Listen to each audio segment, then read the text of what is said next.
ನಮಸ್ಕಾರ ನನ್ನ ಎಲ್ಲ ಆತ್ಮೀಯ ವೀಕ್ಷಕರಿಗೆ.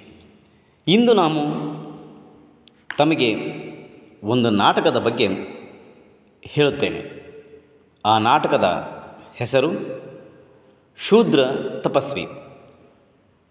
ಇದನ್ನು ಬರೆದವರು ಕುವೆಂಪು. ಯುಗದ ಕವಿ, ಜಗದ ಕವಿ ಎಂದು ಪ್ರಖ್ಯಾತಿಯನ್ನು ಹೊಂದಿರತಕ್ಕಂತಹ ಕುವೆಂಪುರವರು ಈ ಒಂದು ಶೂದ್ರ ತಪಸ್ವಿ ಎನ್ನುವಂತಹ ನಾಟಕವನ್ನು ಕೂಡ ಬರೆಯುವುದರ ಮೂಲಕ ಕೆಳವರ್ಗದ ಜನರ ಸಮಾನತೆಯ ಸಹಕಾರ ಗುಣವನ್ನು ತೋರಿಸಿಕೊಡುವಂತಹ ಮತ್ತು ಶ್ರೀರಾಮನ ಒಂದು ಜೀವನ, ಅವನ ಆದರ್ಶ, ಅವರ ಒಂದು ಒಳ್ಳೆಯ ಗುಣಗಳ ಬಗ್ಗೆ ಗುಣಗಾನವನ್ನು ಮಾಡುವಂತಹ ಕಾರ್ಯವನ್ನು ಈ ನಾಟಕದಲ್ಲಿ ನೋಡಬಹುದು. ಶೂದ್ರ ತಪಸ್ವಿ ಕುವೆಂಪು ಅವರ ಪ್ರಮುಖ ಒಂದು ವೈಚಾರಿಕ ನಾಟಕ. ತಪಸ್ಸಿನ ಹಿನ್ನೆಲೆಯಲ್ಲಿ ಗೌರವ ದೂಷಣೆಗಳ ಪರಿಣಾಮವನ್ನು ವಿವರಿಸುತ್ತಾ ಯಾವುದು ಉಚ್ಚ ಯಾವುದು ನೀಚ ಎಂಬುದನ್ನು ಅತ್ಯಂತ ಪರಿಣಾಮಕಾರಿಯಾಗಿ ನಿರೂಪಿಸುವುದು ಈ ನಾಟಕ. ಭಾರತೀಯ ಸಮಾಜದ ಬಹುದೊಡ್ಡ ದುರಂತವನ್ನು ಧ್ವನಿಪೂರ್ಣವಾಗಿ ಕಟ್ಟಿಕೊಡುವುದು ಈ ನಾಟಕದ ಕೇಂದ್ರ ಬಿಂದು. ಭಾರತೀಯ ಸಮಾಜ ವರ್ಗ ವರ್ಣಗಳ ವೈಷಮ್ಯಗಳಿಂದ ಹೊತ್ತಿ ಹೊರೆಯುತ್ತಿರುವುದು ಒಂದು ಪ್ರಬಲ ಸಮಾಜ. ಬ್ರಾಹ್ಮಣ, ಕ್ಷತ್ರಿಯ, ವೈಶ್ಯ, ಶೂದ್ರ ಈ 4 ಪ್ರಮುಖ ವರ್ಣ ಅಥವಾ ಜಾತಿಯ ಮೇಲೆ ಸ್ಥಾಪಿತವಾದ ಇಲ್ಲಿನ ಸಮಾಜದಲ್ಲಿ ಮೇಲ್ವರ್ಗದವರಷ್ಟೇ ತಪಸ್ಸಿತ್ವ, ಋಷಿತ್ವ, ಧಾರ್ಮಿಕ ಪ್ರಭುತ್ವ, ರಾಜಕೀಯ, ಆರ್ಥಿಕ, ಸಾಂಸ್ಕೃತಿಕ ಪ್ರಭುತ್ವಗಳ ಅಧಿಕಾರಿಗಳು ಎಂಬುದು ಸ್ಥಿರವಾಗಿ ಬಿಟ್ಟಿದೆ. ಈ ಮೇಲ್ವರ್ಗದ ಜನ ಎಷ್ಟೇ ಅಮಾನವೀಯ ವರ್ತನೆಯಿಂದ ಕೂಡಿದವರಾಗಿದ್ದರೂ ತಾವೇ ಶ್ರೇಷ್ಠ ಎಂದು ಬೀಗುವರು. ಹೀಗಾಗಿ ಇಲ್ಲಿನ ಸಮಾಜದಲ್ಲಿ ಶೂದ್ರ ಎಷ್ಟೇ ಒಳ್ಳೆಯವನಾಗಿದ್ದರೂ, ಮಾನವೀಯವನಾಗಿದ್ದರೂ ಆತ ಋಷಿಯಾಗುವುದು ಅನ್ಯಾಯವೇ? ಬಹುದೊಡ್ಡ ಧಾರ್ಮಿಕ ಅಪಚಾರವೇ? ಆದರೆ ಋಷಿತ್ವ ಇರುವುದು ಈ ವರ್ಗ ವರ್ಣಗಳಲ್ಲ, ವ್ಯಕ್ತಿಯ ಮಾನವೀಯ ಗುಣದಲ್ಲಿ ಎಂಬುದನ್ನು ಈ ನಾಟಕ ಶೂದ್ರ ತಪಸ್ವಿ ಶಂಭೂಕ ಬ್ರಾಹ್ಮಣ ಮೂಲಕ ಅತ್ಯಂತ ಸ್ವಾರಸ್ಯಪೂರ್ಣಕವಾಗಿ ನಿರೂಪಿಸುವಂತಹ ಕಾರ್ಯವನ್ನು ನಮ್ಮ ಕುವೆಂಪುರವರು ಮಾಡ್ತಾ ಬಂದಿದ್ದಾರೆ. ಇಲ್ಲಿ ನ್ಯಾಯಪರವಾಗಿ ವರ್ತಿಸುವ ಶ್ರೀರಾಮಚಂದ್ರನ ನಿಜಕ್ಕೂ ಧರ್ಮ ಭೀರುವಾಗಿ ವರ್ತಿಸುವ ರೀತಿ ಅನನ್ಯವಾಗಿರ್ತಕ್ಕಂಥದ್ದು ಕೂಡ ನೋಡಬಹುದು. ಜಾತಿ, ವರ್ಗ, ವರ್ಣ ಮುಖ್ಯವಲ್ಲ, ಒಬ್ಬ ಇನ್ನೊಬ್ಬನಿಗೆ ಗೌರವ ಸಲ್ಲಿಸುವುದು, ಒಬ್ಬ ಇನ್ನೊಬ್ಬನನ್ನು ಮನುಷ್ಯನಾಗಿ ನೋಡುವುದು ಬಹುಮುಖ್ಯ. ಗೌರವವೇ ಪುಣ್ಯ, ಅಗೌರವವೇ ಪಾಪ. ಇದು ಈ ನಾಟಕದ ಮೂಲ ತಿರುಳು ಮತ್ತು ಆಶಯ ಕೂಡ ಆಗಿರುವಂತಹದ್ದು. ಒಟ್ಟಾರೆ ಒಬ್ಬ ತಪಸ್ವಿಯಾಗಬೇಕಾದರೆ ಕೇವಲ ಉನ್ನತ ವರ್ಗದವರು ಮಾತ್ರ ತಪಸ್ವಿಗಳಾಗಬೇಕು,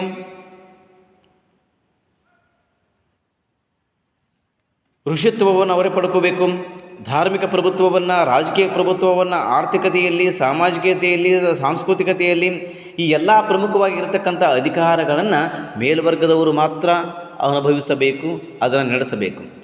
ಕೆಳವರ್ಗದವರು ಅದನ್ನೇನಾದರೂ ನಡೆಸುವುದಾಗಲಿ, ಅದರ ಒಂದು ಹಿಡಿತವನ್ನು ತೆಗೆದುಕೊಳ್ಳುವುದಾಗಲಿ ಮಾಡಿದರೆ ಅದೊಂದು ಮಹಾಪಾಪ ಎನ್ನುವಂತಹ ಒಂದು ಕೆಟ್ಟ ಮನಸ್ಸಿಗೆ ಒಗ್ಗಿರುವಂತಹ ಉನ್ನತ ವರ್ಗದವರನ್ನು ಕುರಿತು ಇಲ್ಲಿ ಯಾವುದು ಶ್ರೇಷ್ಠವಲ್ಲ, ಇಲ್ಲಿ ಯಾರೂ ಕೂಡ ಮೇಲ್ವರ್ಗದವರಲ್ಲ, ಇಲ್ಲಿ ಯಾರೂ ಕೂಡ ಕೆಳವರ್ಗದವರಲ್ಲ. ಇಲ್ಲಿರುವುದು ಒಬ್ಬ ಮನುಷ್ಯನನ್ನು ಇನ್ನೊಬ್ಬ ಮನುಷ್ಯನನ್ನಾಗಿ ನೋಡುವುದು ಬಹುಮುಖ್ಯ. ಯಾರಿಗೆ ಗೌರವ ಕೊಡ್ತೀವೋ ಅದೇ ಪುಣ್ಯ, ಯಾರಿಗೆ ಅಗೌರವವನ್ನು ಸೂಚಿಸುತ್ತೇವೆಯೋ ಅದೇ ಇಲ್ಲೇ ಪಾಪ ಅನ್ನುವಂತಹ ಈ ಒಂದು ನಾಟಕದ ಮೂಲಕ ಕುವೆಂಪುರವರು ಉಚ್ಚ ನೀಚ ಎನ್ನುವಂತಹ ಸ್ಥಿತಿಯನ್ನು ಬಿಟ್ಟು ಯಾರಲ್ಲಿ ಉತ್ತಮವಾಗಿರತಕ್ಕಂಥ ಗುಣ, ವ್ಯಕ್ತಿತ್ವ, ಅನ್ಯೋನ್ಯತೆ, ನಿಷ್ಕಲ್ಮಶ ಭಾವನೆ ಮತ್ತು ಉತ್ತಮವಾಗಿರತಕ್ಕಂತಹ ಈ ಅವಿನಾವ ಭಾವ ಸಂಬಂಧ ಮತ್ತು ನಮ್ಮಲ್ಲಿರ್ತಕ್ಕಂಥ ಈ ಮಾನವೀಯ ಮೌಲ್ಯಗಳನ್ನು ತುಂಬಿಕೊಂಡಿರ್ತಕ್ಕಂತಹ ವ್ಯಕ್ತಿ ಇರ್ತಾನೋ ಅವನು ನಿಜವಾಗಿ ಕೂಡ ಜಾತಿಯಲ್ಲಿ ಶ್ರೇಷ್ಠನಾಗಿರ್ತಕ್ಕಂತಹವನು ಅನ್ನುವಂತಹ ಒಂದು ವಿಷಯವನ್ನು ಈ ಒಂದು ನಾಟಕದ ಮೂಲಕ ತಿಳಿಸಿಕೊಡುವಂತಹ ಕಾರ್ಯವನ್ನು ನಮ್ಮ ಕುವೆಂಪುರವರು ಮಾಡ್ತಾ ಬರುವಂಥದ್ದು ಕೂಡ ನಾವಿಲ್ಲೇ ಗಮನಿಸಬಹುದು. ಇನ್ನು ನಾವು ಈ ನಾಟಕದ ಸಾರಾಂಶವನ್ನು ನೋಡುವುದಾದರೆ ದೃಶ್ಯ ಒಂದರಲ್ಲಿ ಇದು 3 ದೃಶ್ಯಗಳಾಗಿ ನಾವು ನೋಡಬಹುದು. ಅದರ 1ನೇ ದೃಶ್ಯದಲ್ಲಿ ಶಂಭುಕಾಶ್ರಮವಿರುವ ಅರಣ್ಯದ ಬಹಿರ್ವಲಯದಲ್ಲಿ ಆಶ್ರಮದ ಮಹಾದ್ವಾರದಲ್ಲಿ ಒಂದು ಬೃಹದಾಕಾರದ ವಟುತರು ಅಂದರೆ ಮಹಾವೃಕ್ಷ ಇತ್ತು, ಕಾವಲು ನಿಂತಿದೆ. ಅಂದ್ರೆ ಆ ಒಂದು ಬೃಹದಾಕಾರವಾಗಿರ್ತಕ್ಕಂಥ ಮಹಾದ್ವಾರದ ಆಶ್ರಮದಲ್ಲಿ ಒಂದು ಗಿಡ ಇತ್ತು. ಆ ಗಿಡಕ್ಕೆ ಕಾವಲಾಗಿ ನಿಂತ್ಕೊಂಡಿರ್ತಕ್ಕಂಥಾಗಿತ್ತು. ಶಾಂತಿಗೆ ತವರು ಬೀಡಾಗಿದ್ದ ಅವನ ನೋಡುತ್ತಿದ್ದಂತೆ ಕ್ಷುಬ್ಧ ಶೀಲ ಅಲ್ಲೋಲ ಕಲ್ಲೋಲವಾಗುತ್ತದೆ. ಬಲುಗಾಳಿ ಬೀಸಿ ಹಕ್ಕಿ ಚೀರಾಡುತ್ತವೆ. ಕೊಂಬೆಗೆ ಕೊಂಬೆ ಉಜ್ಜಿ ಆರ್ತಧ್ವನಿಯನ್ನು ಹೋಲುವ ಚಿತ್ರಣಗಳು ಉನ್ಮೂಳುತ್ತವೆ. ಮೃಗತತಿ ಅಂದ್ರೆ ಪಕ್ಷಿಯ ಸಮೂಹ ಅಲ್ಲೇನ್ರಿ ಗಾರಾಗಿ ಅಂದರೆ ಒಣಗಿ ದೆಸೆಗೆ ಓಡಾಡುತ್ತವೆ. ದೃಷ್ಟಿಗೆ ಕೇಂದ್ರವಾಗಿ ದೃಶ್ಯದ ಮುಂಭಾಗದಲ್ಲಿರುವ ಆ ಮಹಾ ಒಟುತರವು ಕ್ಷೋಭೆಗೆ ಸಿಕ್ಕ ಅಸ್ಥಿರವಾಗುತ್ತದೆ. ಎಲೆ ಬಳನೆ ಉದುರುತ್ತವೆ. ಬಲು ಗಾಳಿಗೆ ಅಂದರೆ ಭೀಕರ ಗಾಳಿಗೆ ಧೂಳೆದ್ದವು ಇದ್ದಕ್ಕಿದ್ದಂತೆ ವನವೆಲ್ಲವೂ ಮಸುಕಾಗುತ್ತದೆ. ಒಟುತರವು ಮಂಜಾಗಿ ಮಾಯವಾದಂತಾಗಿ ಅದರ ಸ್ಥಾನದಲ್ಲಿ ನೊಯ್ಯನೆ ಆ ಮರದನಿತೆ ಅಂದರೆ ಆ ಮರದಂತೆಯೇ ಭೀಮಾಕಾರನಾದ ಒಬ್ಬ ವೃಕ್ಷ ಭೈರವ ದೃಗ್ಗೋಚರವಾಗುತ್ತಾನೆ. ಅಂದರೆ ಕಣ್ಣಿಗೆ ಕಾಣಿಸುತ್ತಾನೆ. ತರುಶಾಖಂಗಳಂತಿರುವ ಅಂದರೆ ಇಲ್ಲಿ ತರುಶಾಖಂಗಳಂತಿರುವ ಮರದ ಟೊಂಗೆಗಳಂತಿರುವ ಬಹುಸಂಖ್ಯೆಯ ತೋಳುಗಳಲ್ಲಿ ತ್ರಿಶೂಲಾಯುಧ ಪಂಕ್ತಿ ಪಾಲ್ಗೊಂಡು ಸೇನಾ ವ್ಯೂಹದಂತೆ ಭಯಂಕರವಾಗುತ್ತದೆ.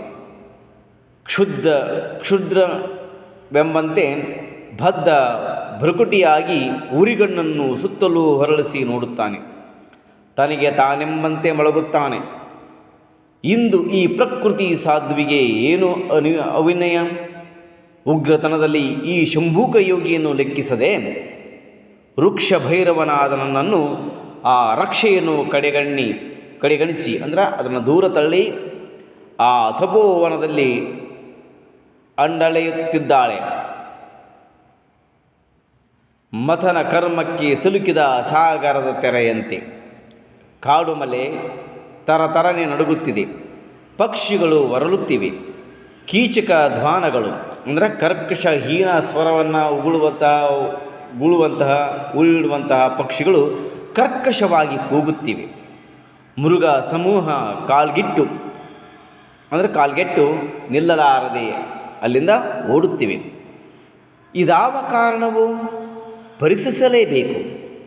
ಧೂರ್ತಳ ಈ ದುಷ್ಕೃತಿಗೆ ಶೃಂಖಲೆಯ ನಿಕ್ಕದಿದ್ದರೆ ತಪಸ್ವಿಯ ಆಗ್ರಹಕ್ಕೆ ಅಂದರೆ ಶಂಭೂಕ ಮುನಿಯ ತೊಂದರೆಗೆ ಪಕ್ಕವಾಗಬೇಕಾಗುತ್ತದೆ ಎಂದು ಭೈರವ ಮತ್ತೆ ಸುತ್ತಲೂ ನೋಡಿ ಧ್ಯಾನಿಸುತ್ತಾನೆ.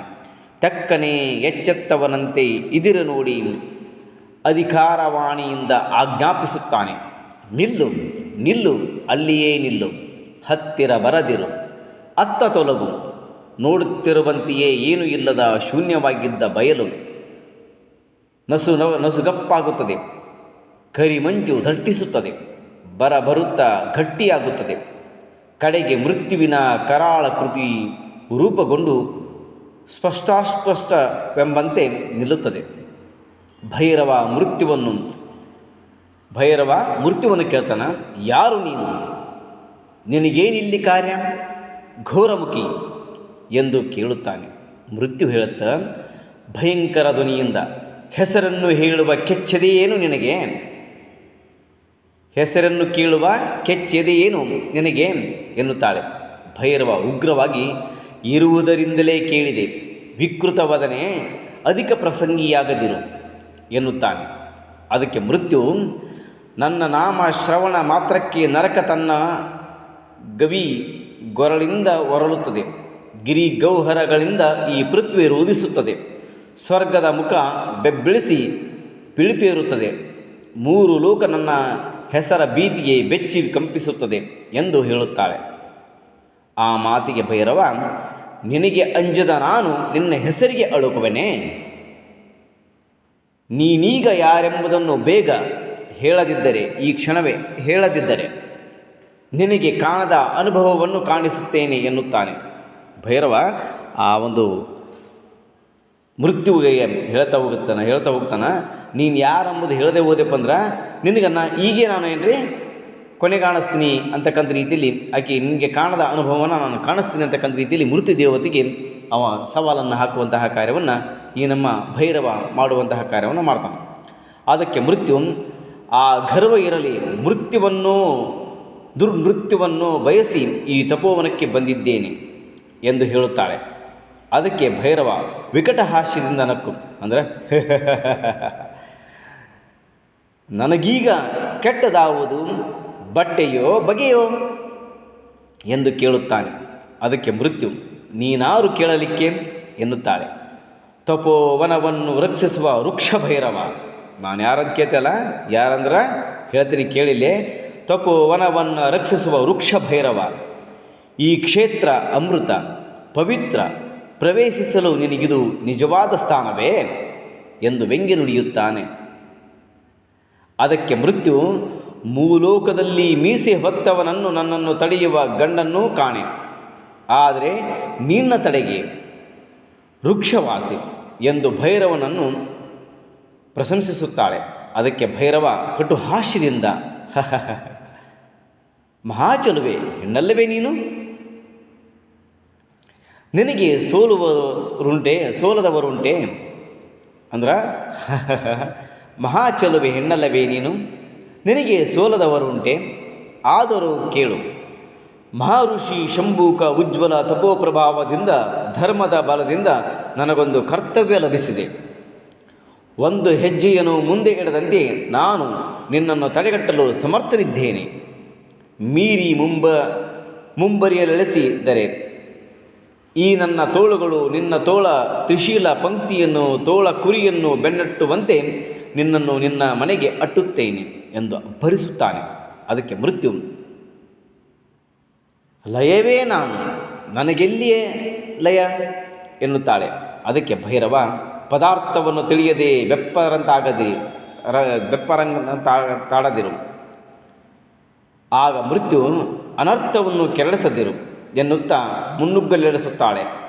ಆಗ ಭೈರವ ರೌದ್ರವಾಣಿಯಿಂದ, ಮಹರ್ಷಿ ಶಂಭೂಕ ದೇವವಾಣಿ, ಕಲ್ಲಿನಂತೆ ನಿಲ್ಲು ನೀನು ಎಂದು ತನ್ನ ತೋಳುಗಳಲ್ಲಿ ಹೊಳೆಯುವ ತ್ರಿಶೂಲಗಳನ್ನು ಮೃತ್ಯುವಿನ ಮುಂದೆ ಬೇಲಿಗಟ್ಟುತ್ತಾನೆ. ಆಗ ಮೃತ್ಯು, ಎಲೆ ಮರುಳೆ ಕೇಳು, ಶಂಭೂಕ ಋಷಿಯ ಗೌರವಕ್ಕಾಗಿ ಬಂದೆ. ಧರ್ಮ ದೇವತೆಯ ಆಜ್ಞೆಯಿಂದ ನೀನು ಆತನ ಮೈಗಾವಲು, ನಾನು ಆತನ ಉಸಿರು ಗೌರವಕ್ಕೆ ಕಾವಲು. ಈ ಬಗೆಯ ತಿಳಿದು ನೋಡು, ನಗೆಗೆ ಈಡಾಗದಿರು ಎಂದು ಹೇಳುತ್ತಾಳೆ. ಅವಾಗೇನ್ರಿ ಇಲ್ಲೇ ಆ ಒಂದು ಮೃತ್ಯು ದೇವತೆ ಹೇಳ್ತಾ ಹೋಗ್ತಾಳೆ ಆ ಒಂದು ನಮ್ಮ ಭೈರವನಿಗೆ, ಎಲೆ ಮರಳೆ ಕೇಳು, ಶಂಭಕ ಋಷಿಯ ಗೌರವಕ್ಕಾಗಿ ಬಂದೆ. ನೀ ಯಾಕೆ ಬಂದೆಪ್ಪ ಅಂದ್ರೆ, ಶಂಭಕ ಋಷಿಯ ಗೌರವಕ್ಕಾಗಿ ನಾನು ಇಲ್ಲಿ ಬಂದಿದ್ದೀನಿ.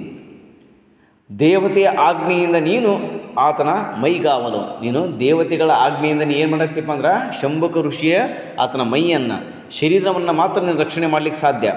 ಆದರೆ ನಾನು ಆತನ ಉಸಿರು ಗೌರವಕ್ಕೆ ಕಾವಲು, ಆತನ ಉಸಿರಿಗೂ ಮತ್ತು ಗೌರವಕ್ಕೆ ಕಾವಲಾಗಿರ್ತಕ್ಕಂಥವಳು.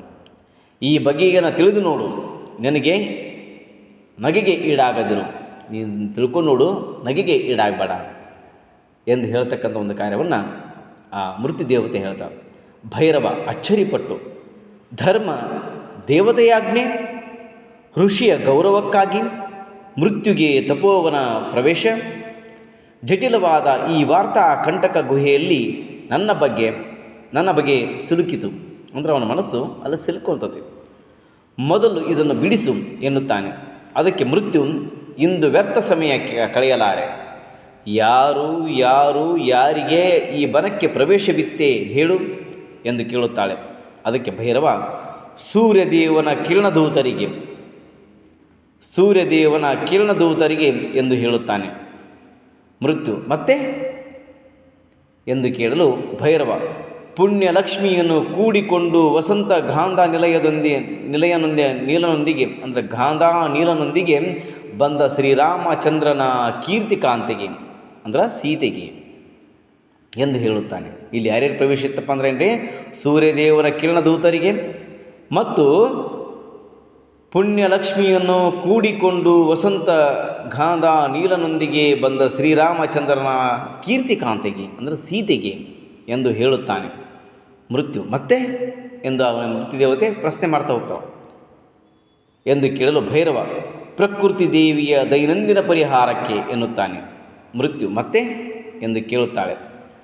ಬ್ರಾಹ್ಮಣನೊಬ್ಬ ತನ್ನ ಮಗನೊಂದಿಗೆ ಪೂಜಾ ವಿಧಿಗೆ ಹೂ ಕೊಯ್ಯಲೆಂದು ಒಳ ಹೊಕ್ಕನಷ್ಟೇ ಎನ್ನುತ್ತಾನೆ ಭೈರವ. ಅದೇ ನಿಮಿತ್ತವಾಗಿ ಈ ನನ್ನ ಯಾತ್ರೆ ಎನ್ನುತ್ತಾಳೆ ಮೃತ್ಯುದೇವತೆ.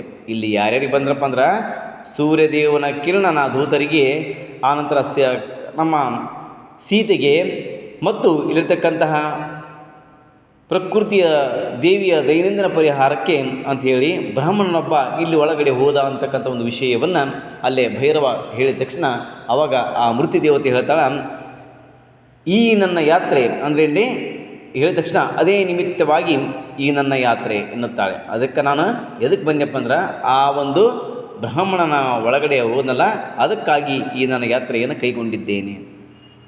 ಅದಕ್ಕೆ ಭೈರವ ಕಾರಣ ಎಂದು ಕೇಳುತ್ತಾನೆ. ಆ ಬ್ರಾಹ್ಮಣ ಅಧರ್ಮವನ್ನು ಮಾಡಿದ್ದಾನೆ ಎನ್ನುತ್ತಾಳೆ. ಅವಾಗೇನ್ರಿ ಯಾಕೆ ನೀ ಬಂದು ಅವನ ಒಳಗೆ ಹೋಗೋಕೆ ನೀ ಬರೋಕ್ಕೆ ಏನು ಕಾರಣ ಅಂದಾಗ ಆ ಬ್ರಾಹ್ಮಣ ಅಧರ್ಮವನ್ನು ಮಾಡಿದ್ದಾನೆ ಎನ್ನುತ್ತಾಳೆ. ಮೃತ್ಯು ಹೇಗೆ ಎಂದು ಭೈರವ ಕೇಳಿದ್ದಕ್ಕೆ ಮೃತ್ಯುದೇವತೆ ಅಪ್ರಜ್ಞೆಯಿಂದ ಎನ್ನುತ್ತಾಳೆ. ಅವನು ಹೆಂಗೆ ಏನು ತಪ್ಪು ಮಾಡಿದ ಅಂದಾಗ ಅಪ್ರಜ್ಞೆಯಿಂದ ಆ ತಪ್ಪನ್ನು ಎಸಗಿದ. ಭೈರವ ಅಲ್ಲಿ ಕೇಳ್ತಾನೆ ಯಾರಿಗೆ ಎನ್ನುತ್ತಾನೆ. ಮೃತ್ಯು ಮತ್ತಾರಿಗೆ? ಋಷಿಗೆ, ನಿನ್ನ ಗುರುದೇವನಾದ ಆ ಶಂಭುಕ ಋಷಿಗೆ ಎನ್ನುತ್ತಾಳೆ. ಯಾವಾಗ ಮೃತ್ಯುದೇವತೆಯನ್ನು ಪ್ರಶ್ನೆ ಮಾಡಿರ್ತಕ್ಕಂಥ ಭೈರವ ಯಾರಿಗೆ ಅಘೋರವನ್ನು ಸೂಚಿಸ ಒಂದು ಬ್ರಾಹ್ಮಣ ಅಂದಾದ್ನಾಗ ಮತ್ತಾರಿಗೆ? ನಿನ್ನ ಗುರುವಾಗಿರ್ತಕ್ಕಂತಹ ನಿನ್ನ ಗುರುದೇವನಾಗಿರ್ತಕ್ಕಂತಹ ಶಂಭುಕ ಋಷಿಗೆ ಎನ್ನುವಂತಹ ಮಾತನ್ನು ಕೇಳಿದಾಗೇನ್ರಿ ಅವಾಗ ಭೈರವನಿಗೆ ಎಲ್ಲಿಲ್ಲದ ಕೋಪ. ಭೈರವ ಕೆರಳಿ ಏನು ಗರ್ವ ಆ ಬ್ರಾಹ್ಮಣನಿಗೆ ಎನ್ನುತ್ತಾನೆ. ಅದಕ್ಕೆ ಮೃತ್ಯು ಹುಟ್ಟುವಾಗಲೇ ಆತ ಶೂದ್ರನಾಗಿದ್ದಾನೆಂದೇ ಆತನಿಗೆ ಇಂತಹ ಗರ್ವ. ಅದಕ್ಕೆ ಮೃತ್ಯು ಹೇಳ್ತಾ ಹೋಗ್ತಾಳ, ಹುಟ್ಟುವಾಗಲೇ ಆತ ಶೂದ್ರನಾಗಿದ್ದನೆಂದೇ ಆತನಿಗೆ ಇಂತಹ ಗರ್ವ ಎನ್ನುತ್ತಾಳೆ. ಭೈರವ ಥಟಕ್ಕನೆ ಬೇಲಿಗಟ್ಟಿದ ಶೂಲ ಪಂಕ್ತಿಯನ್ನು ಎತ್ತಿ ಶಿವ ಶ್ರೀರಾಮ ಆಳುತ್ತಿರುವ ಈ ಧರ್ಮರಾಜ್ಯದಲ್ಲಿ ಏನು ಭಯಂಕರ ಪಾಪ ಎನ್ನುತ್ತಾನೆ. ಮೃತ್ಯು ಮೆಲ್ಲನೆ ಕರಿಮಂಜಾಗಿ ಆಶ್ರಮದ ಕಡೆಗೆ ಚಲಿಸುತ್ತದೆ. ಭೈರವ ಮಸುಕಾಗಿ ಮತ್ತೆ ವೃಕ್ಷರೂಪಿಯಾಗಿ ನಿಲ್ಲುತ್ತಾನೆ. ಮತ್ತೆ ಯಥ ಪ್ರಕಾರವಾಗಿ ಆ ಭೈರವ ವೃಕ್ಷರೂಪಿಯಾಗಿ ನಿಲ್ಲುವಂತಹ ಕಾರ್ಯವನ್ನು ಮಾಡ್ತಾನೆ. ಮೃತ್ಯು ಮೆಲ್ಲನೆ ಕರಿ ಮಂಜಾಗಿ ಆಶ್ರಮದ ಕಡೆ ಚಲಿಸುವಂತಹ ಕಾರ್ಯವನ್ನು ಅದು ಮಾಡ್ತಾ ಹೋಗುತ್ತೆ. ಇನ್ನು ಇದು 1ನೇ ದೃಶ್ಯದಲ್ಲಿ ಆಗುವಂಥದ್ದು. ಇನ್ನು 2ನೇ ದೃಶ್ಯದಲ್ಲಿ ನೋಡೋಣ. ತಿಂಗಳ ಬೆಳಗು ಅಂದ್ರೆ ಪೂರ್ಣಚಂದ್ರ ಹಾಲು ಚೆಲ್ಲಿದ ಅಯೋಧ್ಯೆ. ಆ ಅಯೋಧ್ಯೆ ಹೆಂಗಿತ್ತಪ್ಪ ಅಂದ್ರೆ ಆ ತಿಂಗಳ ಬೆಳಗಿನಲ್ಲಿ ಅಂದ್ರೆ ಪೂರ್ಣಚಂದ್ರ ಹಾಲು ಚೆಲ್ಲಿದ ಒಂದು ರೀತಿಯಲ್ಲಿ ಕಾಣುವಂತಹ ಒಂದು ಅಯೋಧ್ಯೆ. ಶ್ರೀರಾಮಚಂದ್ರನ ಅರಮನೆಯ ಬಳಿ ಉದ್ಯಾನದಲ್ಲಿ ಉತ್ತರ ವಯಸ್ಸಿನ ಅಂದ್ರೆ ವೃದ್ಧನಾಗಿರ್ತಕ್ಕಂಥ ಬ್ರಾಹ್ಮಣನೊಬ್ಬ ಹುಯ್ಯಲಿಟ್ಟು ರುದಿಸುತ್ತಿದ್ದಾನೆ. ಸುತ್ತಲೂ ಬಹುದೂರದವರೆಗೆ ಹಬ್ಬಿ ಬಣ್ಣದ ಹೂವಿನಂತೆ ಪೊದೆಗಳು, ಬಳ್ಳಿಗಳು, ಮರಗಳು ರಂಜಿಸುತ್ತಿರುತ್ತವೆ. ನೀರ್ಬುಗ್ಗೆಗಳು ನರ್ತಕಿಯರಂತೆ ನಾಟ್ಯವಾಡುತ್ತಿವೆ. ದೂರದಲ್ಲಿ ಹಾಲುಗಳಲ್ಲಿನ ಅರಮನೆಗಳು ಶೋಭಿಸುತ್ತದೆ. ಅದರ ಸೋಂಪಾನ ಪಂಕ್ತಿ ತರಂಗ ವಿನ್ಯಾಸದಿಂದ ಉದ್ಯಾನದ ಕಡೆಗೆ ಇಳಿದಿರುವುದು ಕಾಣಿಸುತ್ತದೆ. ಬ್ರಾಹ್ಮಣ ಕಂದ, ಈ ಬಗೆಯ ಬೆಂಕಿಯನ್ನು ದುಃಖವನ್ನು ನಿನ್ನ ಅಗಲಿಕೆಯನ್ನು ಹೇಗೆ ಸಹಿಸಲಿ? ನಿನ್ನ ಕಣ್ಣಿಗೆ ಬೆಳಕಾಗಿದ್ದೆ, ನೀನು ಕಣ್ಣಿಗೆ ಬೆಳಕಾಗಿದ್ದೆ, ಬಾಳಿಗೆ ಉಸಿರಾಗಿದ್ದೆ ಮಗನೇ. ನೀನು ನನ್ನ ಮುದಿತನಕ್ಕೊಂದು ಊರುಗೋಲಾಗಿದ್ದೆ. ನೀನು ಸಾವನ್ನಪ್ಪುತ್ತಿದ್ದಂತೆಯೇ ಸರ್ವವನ್ನು ಕಳೆದುಕೊಂಡ ನಾನು ಈ ಜಗದ ಸ್ಮಶಾನದಲ್ಲಿ ಜಂಗಮ ಶವವಾಗಿದ್ದೇನೆ. ಜಂಗಮ ಶವ ಅಂದ್ರೇನ್ರಿ? ನಡೆದಾಡುವ ಹೆಣವಾಗಿದ್ದೇನೆ ಅನ್ನುವ ಒಂದು ಅರ್ಥದಲ್ಲಿ ಈ ನಮ್ಮ ಆ ಬ್ರಾಹ್ಮಣ ಅಲ್ಲಿ ಹೇಳ್ತಾ ಹೋಗ್ತಾನೆ. ಕುರುಡಿಯಾಗಿದ್ದ ನಿನ್ನ ತಾಯಿಗೆ ನೀನೊಬ್ಬನೇ ಕಣ್ಣಾಗಿದ್ದು, ಈಗ ನಿನ್ನ ಆ ತಾತಿಯನ್ನು ಮರಳಿ ನಾನು ಹೇಗೆ ನೋಡಲಿ? ನಾನು ಹತ್ತಿರಕ್ಕೆ ಹೋದರೆ ಆಕೆ ಹೆಜ್ಜೆ ಸದ್ದನ್ನು ಕೇಳಿ ಬಾ ಚಿನ್ನ ಬಾ ಎನ್ನುತ್ತಾ ಮುಖದ ಸುಕ್ಕನ್ನು ಕಳೆದು ಸುಖವು ಉಕ್ಕಿ ಚಾಚಿದ ತೋಳುಗಳಿಗೆ ಕರ ಸತ್ತ ಆಕಳಿನ ಹಾಲನ್ನು ಕರೆಯುವ ಗೌಳಿಗನಂತೆ ನಾನಾಮ ತಗಲು ಮೋಸದ ಸಂತೈಕೆಯನ್ನು ತುಂಬಿ ಬಾಳ ಕಡಲನ್ನೇ ಹೀರು ಬಡಬಾಗ್ನಿಯನ್ನು ನಂದಿಸಲಿ. ಹೇಳು ಮಗನೇ ಎಂದು ತುಸು ಹೊತ್ತು ಮೌನವಾಗಿ ಬಿಕ್ಕಿ ಬಿಕ್ಕಿ ಅಳುತ್ತಾನೆ. ನಂತರ ಆ ಬ್ರಾಹ್ಮಣ ಮತ್ತೆ ಮುಂದುವರಿದು, ಹೋದ ಜನ್ಮಗಳಲ್ಲಿ ಯಾವ ದುಷ್ಟತನವನ್ನು ಎಸಗಿದನೋ, ಇಲ್ಲದಿದ್ದರೆ ಈ ಬಾಳತುದಿಗೆ ಅಂದರೆ ಕೊನೆಗಾಲಕ್ಕೆ ನಾನು ಪಡೆದ ಒಬ್ಬನೇ ಮಗನನ್ನು ಕಣ್ಣೆದುರೇ ಮಡಿಯುವುದನ್ನು ಈ ಪುಣ್ಯ ಯುಗದಲ್ಲಿ ಕಾಣುತ್ತಿದ್ದೇನೆ. ಅಪ್ರಾಪ್ತ ಯೌವನವನ್ನು, ಆಕೃತ ಕಾರ್ಯವನ್ನು, ಅಪಾಪ ಜೀವಿತನು ಆದ ನನ್ನ 5 ವರ್ಷದ ಮಗ ಯಾವ ಮೋಸದಿಂದ ರಾಮರಾಜ್ಯವನ್ನು ತ್ಯಜಿಸಿ ಯಮರಾಜ್ಯಕ್ಕೆ ಹೋದ, ನಾನಾವ ಪಾಪ ಎಸಗಿದನು ನನಗೆ ನೆನಪಿಲ್ಲ ಎಂದು ಸುಳ್ಳನಾಡಿದವನಲ್ಲ. ಯಾವ ಜೀವಿಗೂ ನಾನು ಹಿಂಸೆ ಮಾಡಿಲ್ಲ. ಹಾಗಾದರೆ ಮತ್ತಾವ ದುಷ್ಕೃತಿಗೆ ನನ್ನ ಮಗ ಕೊಲೆಯಾದ, ಸತ್ತ? ಓ ಬೆಳದಿಂಗಳ ಇರುಳೆ, ಓ ಇಕ್ಷ್ವಾಕು, ರಘು, ದಿಲೀಪ ಮೊದಲಾದ ರವಿಕುಲ, ನರೇಂದ್ರ, ರಾಜಧರ್ಮ ರೂಪಿಣಿ, ಅಯೋಧ್ಯನಗರ ಲಕ್ಷ್ಮಿ, ಇಂತಹ ಘೋರವನ್ನು ಈ ಹಿಂದೆ ಎಂದೂ ಕಂಡಿಲ್ಲ, ಕೇಳಿಲ್ಲ ಸಹಿತ. ಶ್ರೀರಾಮನ ಆಳ್ವಿಕೆಯಿಂದಲೇ ರಾಮಪ್ರಜೆಗೆ ಕುಂದೆ. ದೊರೆಯ ದೋಷವೇ ಪ್ರಜಾಕಂಟಕಕ್ಕೆ ದೋಷ, ಅದಲ್ಲದೆ ಬೇರಲ್ಲ. ಏನೋ ಒಂದು ರಾಮ ಪಾಪವಿರಬೇಕು. ಇಷ್ಟಲ್ಲದೆ ಶೂದ್ರಮ ಶಂಭುಕ ಮುನಿಯ ತಪಕ್ಕೆ ಮುನಿದ ಧರ್ಮಶಾಪವೂ ಇದಕ್ಕೆ ಸಾಲದೇನೋ? ಓ ರಾಮಚಂದ್ರ, ಕೇಳು, ಸತ್ತ ಮಗನನ್ನು ಮರಳಿ ಕೊಡದಿದ್ದರೆ ನಿನ್ನ ಅರಮನೆಯ ಬಾಗಿಲಿನಲ್ಲಿಯೇ ನಾನು ಸಾಯುತ್ತೇನೆ. ಬ್ರಾಹ್ಮಣ ಹತ್ಯೆಯನ್ನು ಮಾಡಿ ಸುಖದಿಂದ ಇರು. ಆಗಸವೇ ನೀನೇ ಸಾಕ್ಷಿ, ಬೆಳದಿಂಗಳೇ ನೀನೇ ಸಾಕ್ಷಿ, ಓ ಅಯೋಧ್ಯೆ ನೀನೇ ಸಾಕ್ಷಿ. ಓನ ಸ್ವರ್ಗದಲ್ಲಿರುವ ನೇಸರ ಬಿಳಿಯ ಅಂದರೆ ಸೂರ್ಯನ ಬಿಳಿಯ ಅರಸರಿರ ಕೇಳಿ, ನೀವೆಲ್ಲರೂ ನನ್ನ ಮಾತಿಗೆ ಸಾಕ್ಷಿ ಎಂದು ಖುಷಿಯುತ್ತಾನೆ ಆ ಬ್ರಾಹ್ಮಣ. ಬೆಳದಿಂಗಳಲ್ಲಿ ಬೆಳ್ಳಗಾಗಿರುವ ಹಾಲ್ಗಲ್ಲಿನ ಅರಮನೆಯಿಂದ ನೀಲ ಶರೀರ ಶ್ರೀರಾಮಚಂದ್ರ ಕರುಣಮುಖ ಮುದ್ರೆಯಿಂದಲೂ ಹುಡುಕುವವನಂತೆ ಸುತ್ತಲೂ ನೋಡುತ್ತಲೂ ಗಂಭೀರವಾಗಿ ಆಶೆಯಂತೆ ಆಶೀರ್ವಾದದಂತೆ ಪ್ರವೇಶಿಸುತ್ತಾನೆ. ದೂರದಿಂದಲೇ ಆತನನ್ನು ಗುರುತಿಸಿ ಬ್ರಾಹ್ಮಣ ಭಯಭಕ್ತಿಯಿಂದೆದ್ದು ಕೈ ಮುಗಿದು ನಿಲ್ಲುತ್ತಾನೆ. ಶ್ರೀರಾಮ ಬಳಿಗೆ ಬಂದಂತೆಲ್ಲ ಬ್ರಾಹ್ಮಣನ ಮುಖ ಭಾವವು ಧನ್ಯ ಭಾವಕ್ಕೆ ತಿರುಗುತ್ತದೆ. ಶ್ರೀರಾಮ ಹೆಜ್ಜೆ ಇಟ್ಟು ಮುಂದುವರೆದಂತೆಲ್ಲ ಒಂದೊಂದು ಹೆಜ್ಜೆಗೆಂಬಂತೆ ಒಂದೊಂದು ಮಾತನ್ನು ಧ್ವನಿಪೂರ್ಣವಾಗಿ ತಾನಾಗಿ ಹೇಳಿಕೊಳ್ಳುತ್ತಾನೆ. ತ್ರಿಭುವನ ಪುಲಕಕಾರಿಯಾದ ಶ್ರೀರಾಮಚಂದ್ರನ ಈ ದರ್ಶನ ಧನ್ಯವಾದದ್ದು. ಈತನ ಜೀವನ ಕ್ರಮ ಸಪ್ತಸಾಗರ ಕ್ರಮ ನ್ಯಾಸವಾದದ್ದು. ಈತನ ಆಕಾಶ ಶರೀರ ಅಂದರೆ ನೀಲದೇಹ ಕಾಂತಿಯುಕ್ತವಾದದ್ದು. ವನಾದ್ರಿಯ ಅರಣ್ಯ ಪರ್ವತಗಳ ಸಂಗಮದಿಂದ ಈತ ವನಾದ್ರಿಯೇ ಆಗಿದ್ದಾನೆ. ದಶರಥ ಪುತ್ರನಾದ ಈತ ರಘುಶ್ರೇಷ್ಠನೇ ನಿಜ. ಕರ್ಣಮೂರ್ತಿಯಾದ ಈತ ಕೌಶಲ್ಯ ಕಂದನೇದಿತ. ಋಷಿ ಶಿಷ್ಯನಾದ ಈತ ಮಹಾ ಸಂಯಮಿಯೇ. ಧನವನ್ನು ಅಂದರೆ ಶುಭಧನಸ್ಸನ್ನು ಮುರಿದ ಈತ ಸುರಧನು ಸುಂದರನೇ. ಮೈಥಿಲಿ ಮನೋಹರನಾದ ಸೀತಾಪತಿಯಾಗಿರ್ತಕ್ಕಂತಹ ಈ ನಮ್ಮ ಶ್ರೀರಾಮ ಈತ ಕುಸುಮ ಕೋಮಲನೇ ಸರಿ. ನೀಲ ಮೇಘ ಶ್ಯಾಮನಾದ ಈತ ಗಿರಿವನ ಪ್ರಿಯೆ ಹೌದು. ಈತನ ದಶಗ್ರೀವಾರಿ ಅಂದರೆ ರಾವಣ ವೈರಿ ಉಗ್ರ ವಜ್ರ ಪ್ರಜ್ಞ ಕಠೋರ. ಈತ ಅಂಜನಾಸುತನ ಹೃದಯ ಮಿತ್ರ. ಹನುಮಂತನ ಹೃದಯ ಮಿತ್ರ. ಅಂಜನಾಸುತ ಅಂದ್ರೆ ಹನುಮಂತನ ಹೃದಯ ಮಿತ್ರ, ಪವಿತ್ರ. ಈತ ಪಂಚವಟಿಯಲ್ಲಿ ನಿಂತವನು, ಗೋದಾವರಿಯಲ್ಲಿ ಮಿಂದವನು, ದೈತ್ಯಕೋಟಿಯನ್ನು ಕೊಂದವನು. ಈತ ಶಬರಿಯ ಕೈಯ ಹಣ್ಣುಗಳನ್ನು ತಿಂದವನು, ಮೇರು ಭವ್ಯನು.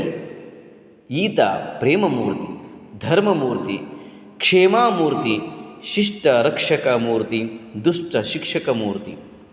ನರದೇವನಾದರೂ ಈತ ಪರದೈವವೇ ನಿಟ್ಟಿದ.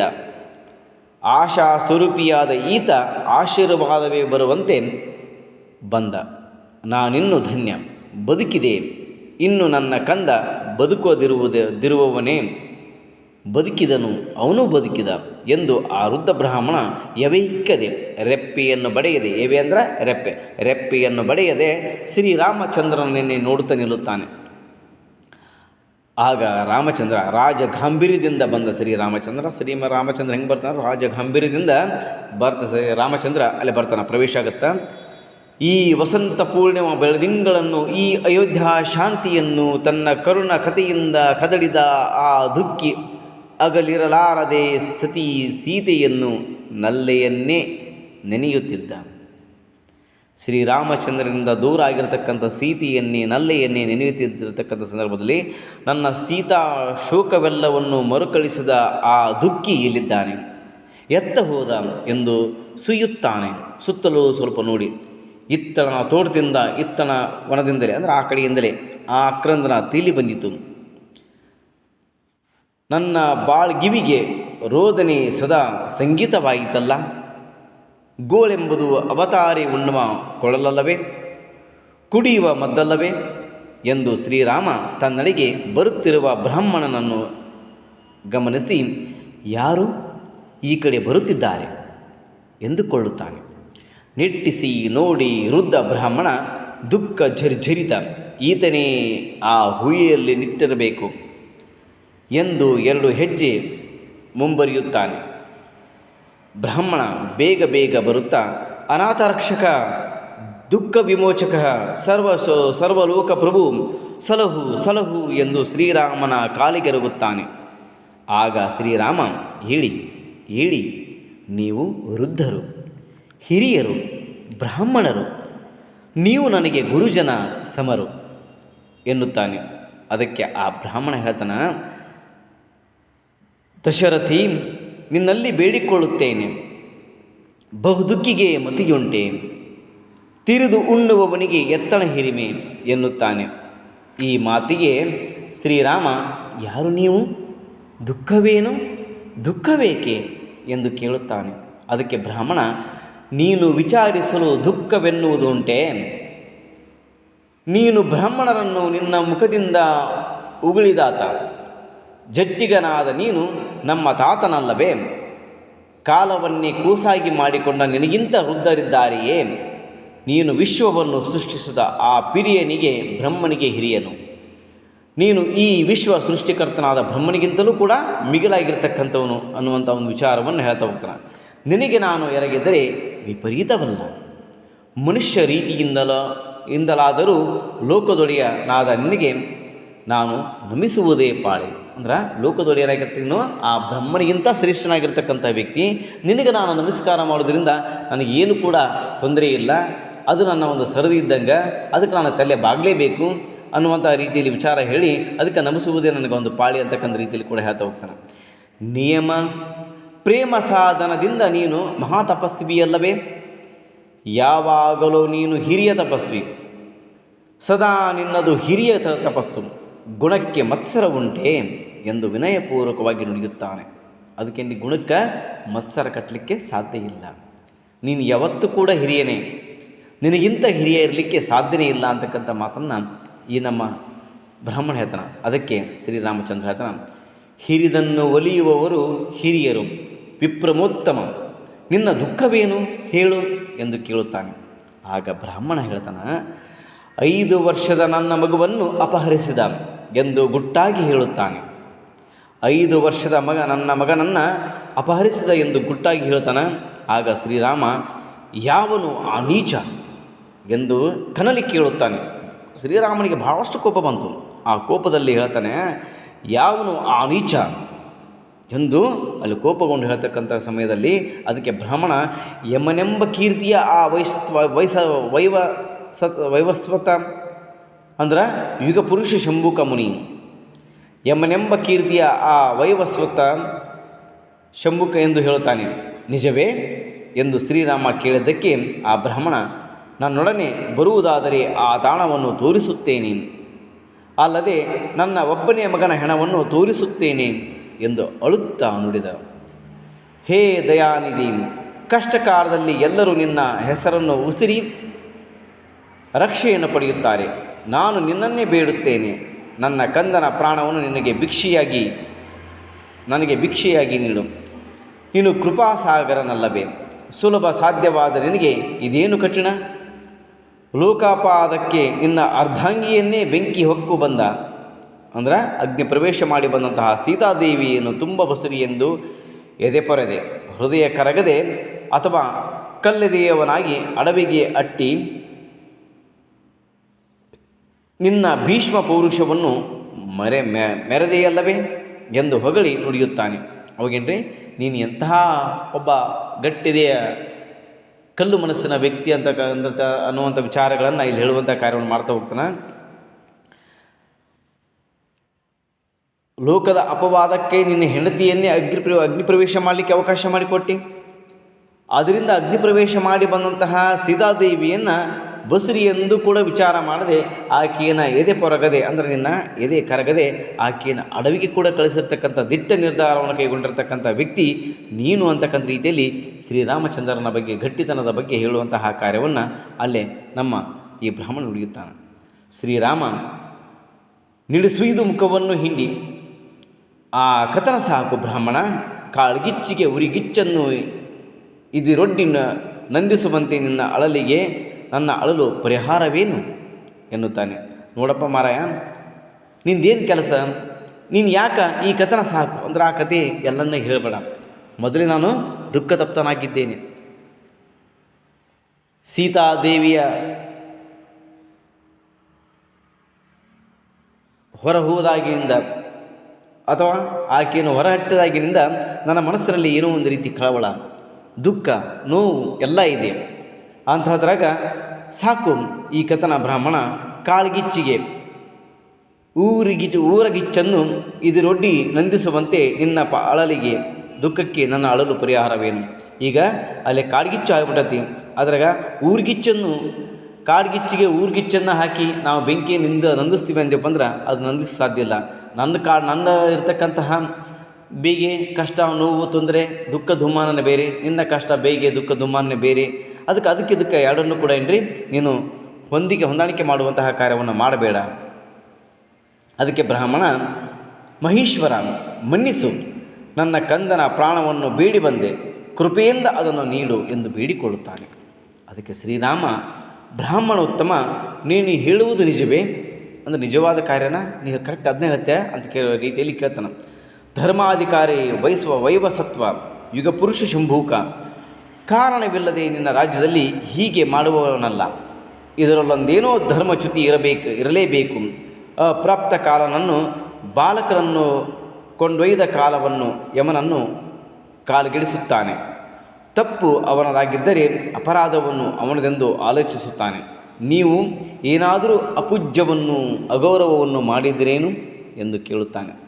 ಆಯ್ತಪ್ಪ, ನೀ ಹೇಳ್ದಂಗೆ ಅಕಸ್ಮಾತಾಗಿ ಏನಾದರೂ ಅವನು ತಪ್ಪು ಮಾಡಿದ್ದಪ್ಪ ಅಂದ್ರೆ ಆ ಶಂಭುಕನಿಗೆ ಈ ರೀತಿ ಶಂಭುಕ ತಪ್ಪನ್ನು ಮಾಡುವಂಥವನಲ್ಲ, ಇದರಲ್ಲೇನೋ ಒಂದು ರೀತಿ ಭಿನ್ನಾಭಿಪ್ರಾಯ ಉಂಟಾಗೈತಿ, ಇದರಲ್ಲಿ ಏನೋ ತಪ್ಪು ನಡೆದೈತಿ, ಅದಕ್ಕೆ ಇದು ಯಾರು ತಪ್ಪು ಅಂತ ಅನ್ನೋದ್ರೇನು ಕಂಡುಹಿಡಿಯಬೇಕಾಗಿತ್ತು. ಅದಕ್ಕೆ ಅಕಸ್ಮಾತಾಗಿ ಅವನೇನಾದರೂ ಅಂದ್ರೆ ಆ ಶಂಭುಕ ಋಷಿ ಏನಾದರೂ ತಪ್ಪು ಮಾಡಿದ್ದಪ್ಪ ಅಂದ್ರೆ ಅವನಿಗೆ ನಾನು ಸರಿಯಾದ ಶಿಕ್ಷೆಯನ್ನು ನಾನು ಕೊಡ್ತೀನಿ. ಅಪರಾಧ ಮಾಡಿದಪ್ಪ ಅಂದರೆ ಅದರ ಬಗ್ಗೆ ಆಲೋಚನೆ ಮಾಡ್ತೀನಿ. ಅಕಸ್ಮಾತಾಗಿ ನೀವು ಏನಾದರೂ ಅಪೂಜ್ಯವನ್ನು ಅಗೌರವವನ್ನು ಮಾಡಿದ್ದೀರೇನು ಎಂದು ಅವನಿಗೆ ಪ್ರಶ್ನೆಯನ್ನು ಬ್ರಾಹ್ಮಣನಿಗೆ ಮಾಡ್ತಾ ಹೋಗ್ತಾನೆ ನಮ್ಮ ಶ್ರೀರಾಮಚಂದ್ರ. ಅದಕ್ಕೆ ಬ್ರಾಹ್ಮಣ, ನನ್ನವರು ಹಿರಿ ನಡೆಯ ತಾಯಿ ತಂದೆಯವರು, ವಿದ್ಯೆ ಕಲಿಸಿದ ಗುರುಗಳು, ಸಜ್ಜನರು, ನನ್ನ ಆತ್ಮ ಬ್ರಾಹ್ಮಣರಲ್ಲಿ ಹುಟ್ಟಿದುದು ಎಂದು ಹೇಳುತ್ತಾನೆ. ನಾನು ಯಾಕೆ ಸುಳ್ಳು ಹೇಳಪ್ಪ? ನಾನು ಯಾರಿಗೂ ಕೂಡ ಅಗೌರವವನ್ನು ಸೂಚಿಸುವಂತಹ ವ್ಯಕ್ತಿ ನಾನಲ್ಲ. ನನ್ನ ಒಂದು ವಂಶದ ಬಗ್ಗೆ, ನನ್ನ ಇರ್ತಕ್ಕಂಥ ವ್ಯಕ್ತಿತ್ವದ ಬಗ್ಗೆ ಅದನ್ನು ಕೇಳಿಲ್ಲೇ. ನನ್ನವರು ಹಿರಿ ನಡೆಯ ತಾಯಿ ತಂದೆಯರು, ವಿದ್ಯೆ ಕಲಿಸಿದ ಗುರುಗಳು, ಸಜ್ಜನರು, ನನ್ನ ಆತ್ಮ ಬ್ರಾಹ್ಮಣರಲ್ಲಿ ಹುಟ್ಟಿದ್ದುದು ಎಂದು ಹೇಳುತ್ತಾನೆ. ಅದಕ್ಕೆ ಶ್ರೀರಾಮ, ನೀವು ಮಾನ್ಯರು, ನಿಮ್ಮಂತಹವರನ್ನು ಪಡೆದ ನನ್ನ ರಾಜ್ಯ ಧನ್ಯ. ಇನ್ನು ಯಾರೇ ಅಧರ್ಮವನ್ನು ಮಾಡಿರಲಿ ಅವರೇ ನಿಮ್ಮ ಮಗನ ಅಳಿವಿಗೆ ಸಾವಿಗೆ ಕಾರಣರು. ನೀವು ಅದನ್ನು ಅರಿತಿದ್ದೀರಿ, ಅದನ್ನು ಹೇಳಿ ಅಂತ ಅಂದ್ಕೊಂಡ್ರೆ ಅಲ್ಲಿ ಹೇಳ್ತಾ ಹೋಗ್ತಾನೆ. ನಿಮ್ಮ ಮಗನ ಸಾವಿಗೆ ಕಾರಣರಾದ ಅಧರ್ಮಿಗಳನ್ನು ನೀವು ಅರಿತಿದ್ದೀರಿ, ನನಗೆ ಹೇಳಿ. ಹಂಗಾರೆ ಯಾರು ನಿಂಗೆ ಅದಕ್ಕೆ ಸಾವಿಗೆ ಕಾರಣ ನಿಮ್ಗೆ ಗೊತ್ತೈತಲ್ಲ, ಅದು ನಮ್ಗೆ ಹೇಳ್ರಿ. ಅಂದ್ರೆ ಅಧರ್ಮಿಯನ್ನು ಅದೇ ಅಧರ್ಮದ ಕಾರಣದಿಂದ ನಾಶ ಮಾಡುವುದೇ ಕಾರ್ಯ. ಅಧರ್ಮದಿಂದಲೇ ನಾವು ಅಲ್ಲೇ ಸುಡಬೇಕಂತ ಹೇಳ್ತೀವಲ್ಲ, ಅದಂಗೆ ಅಧರ್ಮಿಯನ್ನು ಅಧರ್ಮದ ಕಾರಣದಿಂದ ನಾಶ ಮಾಡುವುದೇ ಕಾರ್ಯ. ಅಧರ್ಮಿ ನನ್ನ ರಾಜ್ಯದಲ್ಲಿ ಇರಲಿಕ್ಕಾಗದು.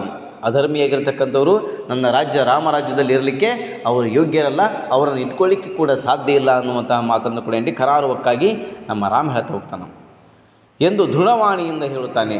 ಶ್ರೀರಾಮನ ಧರ್ಮಕೋಪಕ್ಕೆ ಬ್ರಾಹ್ಮಣ ಬೆದರುತ್ತಾನೆ. ಮಿಳಿಮಿಳನೆ ನೋಡುತ್ತಿರುವ ಆತನಿಗೆ ರಾಮ ಧೈರ್ಯ ಹೇಳುತ್ತಾನೆ. ಬೆದರಿಕೆಯನ್ನು ಬಿಡಿ, ನಿಜವನ್ನು ಹೇಳಿ ಎನ್ನುತ್ತಾನೆ. ಆಗ ಬ್ರಾಹ್ಮಣ, ಮಹಾಪುರುಷ ಕ್ಷಮಿಸು, ನನಗೆ ನಾಲಿಗೆ ತೊದಲುತ್ತಿದೆ ಎನ್ನುತ್ತಾನೆ. ಶ್ರೀರಾಮ ನಿಜವನ್ನು ಹೇಳಲಿಕ್ಕೆ ಎನ್ನಲು ಬ್ರಾಹ್ಮಣ, ನಿನ್ನ ಎದುರಿಗೆ ನಿನ್ನ ಹೆಸರನ್ನು ಹೇಳುತ್ತಿದ್ದುದಕ್ಕೆ ಅಳುಕಿ ಎನ್ನುತ್ತಾನೆ. ನಿನ್ನ ಎದುರಿಗೆ ನಿನ್ನ ಹೆಸರನ್ನು ಹೇಳುತ್ತಿದ್ದುದಕ್ಕೆ ಅಳುಕಿ ಎನ್ನುತ್ತಾನೆ. ಶ್ರೀರಾಮ ನಸು ಬೆಚ್ಚಿದಂತಾಗಿ ತನ್ನಲ್ಲಿ ತಾನೆ, ಅಪರಾಧಗಳಿಗೆಲ್ಲ ನಾನೇ ಮೂಲವೋ ಏನು ಎಂದು ಆ ಬ್ರಾಹ್ಮಣ ಸೊಗಸಲ್ಲದ ಮಾತನಾಡಿದ ಎಂದುಕೊಳ್ಳುತ್ತಾನೆ. ನಂತರ ಬ್ರಾಹ್ಮಣನಿಗೆ, ಬ್ರಾಹ್ಮಣೋತ್ತಮ, ಸತ್ಯ ಸದಾ ಸರ್ವಪೂಜ್ಯ. ಸತ್ಯ ಅನ್ನುವಂಥದ್ದು ಸದಾ ಸರ್ವಪೂಜ್ಯವಾಗಿರುವಂಥದ್ದು. ಸತ್ಯಕ್ಕೆ ಅಂಜುವುದು ತರವೇ? ಸತ್ಯಕ್ಕೆ ಯಾವಾಗಲೂ ಹೇಸಬಾರದು. ಈ ದಶರಥಾತ್ಮಜನಿರುವುದು ಸತ್ಯವನ್ನು ಆಲಿಸುವುದಕ್ಕಾಗಿಯೇ. ಸತ್ಯ ಯಾರಿಗಾದರೂ ಎಳೆಯ, ಹಿರಿಯ, ಕೇಳುಗ, ಹೇಳುಗ, ಈ ಯಾರಿಗಾದರೂ ಕ್ಷೇಮವೇ? ಅಂಜದೆ ಹೇಳಿ, ನನ್ನದೇನು ಅಪರಾಧ, ನನ್ನದೇನು ಅಧರ್ಮ, ಅದನ್ನು ಅಂಜದೆ ಹೇಳಿ. ಜನ್ಮದಿಂದ ಮಾತ್ರವಲ್ಲದೆ ನೀವು ಕರ್ಮದಿಂದಲೂ ಗುರುಗಳಾಗಿದ್ದೀರಿ. ಸತ್ಯವಾದದ್ದನ್ನು ಹೇಳಿ ಎಂದು ಕೇಳುತ್ತಾನೆ. ಅವಾಗೇನ್ರಿ ಶ್ರೀರಾಮ್ ಹೇಳ್ತಾ ಹೋಗ್ತಾನೆ, ಈ ಸತ್ಯ ಅನ್ನುವಂಥದ್ದು ಸತ್ಯ ಯಾರಿಗಾದರೂ ಕೂಡ ಅಷ್ಟ, ಎಳೆಯರಿಗೆ, ಹಿರಿಯರಿಗೆ, ಕೇಳುಗನಿಗೆ, ಹೇಳುಗರಿಗೆ, ಯಾರಿಗಾದರೂ ಕ್ಷೇಮವೇ? ಅಂಜದೆ ಹೇಳ್ರಿ, ಅಂಜಕ್ಕೆ ಹೋಗ್ಬೇಡ್ರಿ, ಅದ್ರ ಬಗ್ಗೆ ಏನು ವಿಚಾರ ಮಾಡೋಕ್ಕೆ ಹೋಗ್ಬೇಡ್ರಿ. ನೀವು ನಿಮ್ಮಲ್ಲಿರ್ತಕ್ಕಂಥ ಸತ್ಯವನ್ನು, ಆ ಸತ್ಯದ ಮಾತುಗಳನ್ನು ನನ್ನ ಮುಂದೆ ಹೇಳ್ರಿ. ನನ್ನದೇನು ಅಪರಾಧ ಅನ್ನೋದ್ರ ಬಗ್ಗೆ ಹೇಳ್ರಿ. ಅಂದ್ರೆ ನಾನು ಏನು ತಪ್ಪು ಮಾಡೀನಿ, ನನ್ನದೇನು ಅಪರಾಧ ಐತಿ, ನನ್ನದೇನು ಅಧರ್ಮ ಐತಿ, ಅದನ್ನು ಅಂಜದೆ ನನಗೆ ಹೇಳ್ರಿ. ಯಾಕಂದ್ರೆ ನೀವು ನನ್ನ ಜನ್ಮದಿಂದ ಮಾತ್ರವಲ್ಲದೆ ನೀವು ಕರ್ಮದಿಂದಲೂ ಕೂಡ ನನಗೆ ಏನಾಗಿರಂದ್ರೆ ಗುರುಗಳಾಗಿದ್ದೀರಿ ಅಂತಕ್ಕಂಥ ಮಾತು, ಸತ್ಯವಾದದ್ದನ್ನೇ ಹೇಳ್ರಿ ಅಂತಕ್ಕಂಥ ರೀತಿಯಲ್ಲಿ ಶ್ರೀರಾಮಚಂದ್ರ ಅವನಿಗೆ ಅಂದರೆ ನಮ್ಮ ಬ್ರಾಹ್ಮಣನಿಗೆ ಕೇಳುವಂತಹ ಕಾರ್ಯವನ್ನು ಮಾಡ್ತಾನೆ. ಆವಾಗ ಅದಕ್ಕೆ ಬ್ರಾಹ್ಮಣ, ಶಿಷ್ಟ ಪರಿತ್ರಾಣ ಮೂರ್ತಿ ಕೇಳು, ಇಂದು ಬೆಳಗಿನ ಸಮಯ ದೇವಾರ್ಚನೆಗೆ ಹೂವು ಕೊಯ್ಯಲೆಂದೇ ನಾನು ಮಗನೊಂದಿಗೆ ಬನಕ್ಕೆ ಹೋದೆ. ಕೇಳು, ಇಂದು ಬೆಳಗಿನ ಸಮಯ ದೇವಾರ್ಚನೆಗೆ ಹೂವು ಕೊಯ್ಯಲೆಂದೇ ನಾನು ಮಗನೊಂದಿಗೆ ಬನಕ್ಕೆ ಹೋದೆ ಎಂದು ಹೇಳಲಾರಂಭಿಸುತ್ತಾನೆ. ಆಗ ಶ್ರೀರಾಮ ಆ ಬನಕ್ಕೆ ಹೆಸರೇನು, ಆ ಬನದಕ್ಕಿರ್ತಕ್ಕಂಥ ಹೆಸರೇನಪ್ಪ ಅಂತಕ್ಕಂಥ ರೀತಿಯಲ್ಲಿ ಆ ಬ್ರಾಹ್ಮಣನ ಕೇಳ್ತಾನೆ. ಅದು ಇರುವುದು ಎತ್ತ ಕಡೆ ಎಂದು ಕೇಳುತ್ತಾನೆ. ಅದಕ್ಕೆ ಬ್ರಾಹ್ಮಣ, ಆ ಹೆಸರು ಪಾಪಕರ್ಮವೆಂದು ನಾನು ಹೇಳುತ್ತಿಲ್ಲ, ಅದು ಇರುವುದು ಮೃತ್ಯು ದಿಶೆಯಲ್ಲಿ ಎಂದು ಹೇಳುತ್ತಾನೆ. ಅದಕ್ಕೆ ಶ್ರೀರಾಮ, ಹೆಸರಲ್ಲೇನು ಪಾಪ ಹೇಳಿ ಎನ್ನುತ್ತಾನೆ. ಆಗ ಬ್ರಾಹ್ಮಣ, ಆ ಕಾಡನ್ನು ಶಂಭುಕಾಶ್ರಮವೆಂದು ಕರೆಯುತ್ತಾರೆ ಎನ್ನುತ್ತಾನೆ. ನೋಡ್ರಿ, ಈ ಒಬ್ಬ ಬ್ರಾಹ್ಮಣನಾಗಿರ್ತಕ್ಕಂಥ ವ್ಯಕ್ತಿ ಶಂಭೂಕ ಕೆಳವರ್ಗದ ಕೆಳಜಾತಿಯ ವ್ಯಕ್ತಿ ಅಂತ ತಿಳ್ಕೊಂಡು ಆ ಶಂಭುಕಾಶ್ರಮ ಅಂತ ಆ ಶಂಭುಕ ಆಶ್ರಮದ ಹೆಸರನ್ನು ಕೂಡ ಹೇಳಲಿಕ್ಕೆ ಅವನಲ್ಲಿ ಅದು ಹೇಳಿದರೂ ಕೂಡ ಮಹಾಪಾಪ, ಅವನಿಗೆ ಕೆಟ್ಟದಾಗುತ್ತ ಅನ್ನುವಂತಹ ಮನಸ್ಥಿತಿಯಲ್ಲಿರ್ತಕ್ಕಂಥ ಈ ಬ್ರಾಹ್ಮಣನ ಆ ಕಾಡಿನ ಹೆಸರನ್ನು ಕೂಡ ಹೇಳಲಿಕ್ಕೆ ಸಾಧ್ಯ ಇಲ್ಲ. ಅದಕ್ಕೆ ನಮ್ಮ ರಾಮ ಹೇಳ್ತಾ ಹೋಗ್ತಾನೆ, ಆ ಹೆಸರು ಪಾಪಕರ್ಮವೆಂದು ನಾನು ಹೇಳುತ್ತಿಲ್ಲ, ಅದು ಇರುವುದು ಇರುವುದು ಮೃತ್ಯು ದಿಶೆಯಲ್ಲಿ ಎಂದು ಹೇಳ್ತಕ್ಕಂಥ ಒಂದು ಕಾರ್ಯವನ್ನು ಮಾಡ್ತಾ ಹೋಗ್ತಾನೆ. ಅದಕ್ಕೆ ರಾಮ ಆಯ್ತಾನ, ಹೆಸರಲ್ಲೇನು ಪಾಪ ಹೇಳಿ ಎನ್ನುತ್ತಾನೆ. ಅದಕ್ಕೆ ಹೆಸರಲ್ಲಕ್ಕೆ ಏನು ಪಾಪ ಕರ್ಮ ಅಂತಕ್ಕಂಥ ಏನು ಬೇಕಾಗಿಲ್ಲ, ಅದೇನಾಗಂಗಿಲ್ಲ ಹೇಳ್ರಿ ಅಂದಾಗ ಆಗ ಬ್ರಾಹ್ಮಣ ಆ ನಾವು ಕಡನ್ನು ಏನು ಕರಿತೀವಪ್ಪ ಅಂದ್ರೆ ಶಂಭುಕಾಶ್ರಮವೆಂದು ಕರೆಯುತ್ತಾರೆ ಎನ್ನುವಂಥ ಕಾರ್ಯವನ್ನು ಮಾಡ್ತಾನೆ. ಆವಾಗ ಶ್ರೀರಾಮ ಚಿಂತಾಮಗ್ನಾಗಿ ಬಳಿಕ ಓಹೋ ಈಗ ನನಗೆ ಬೆಳಕು ಮೂಡುತ್ತಿದೆ, ಮುಂದೆ ಎಂದು ಕೇಳುತ್ತಾನೆ. ಆವಾಗ ನನಗೆ ಆಯ್ತಪ್ಪ ನೀನು ಹೇಳೋದಲ್ಲ ನನಗೆ ಗೊತ್ತಾಯಿತು ಅಂತಕ್ಕಂಥ ರೀತಿಯಲ್ಲಿ ಹೇಳಿ ಆಯಿತು ಮುಂದೆ ಹೇಳು ಮುಂದೆ ಎಂದು ಕೇಳ್ತಾನೆ.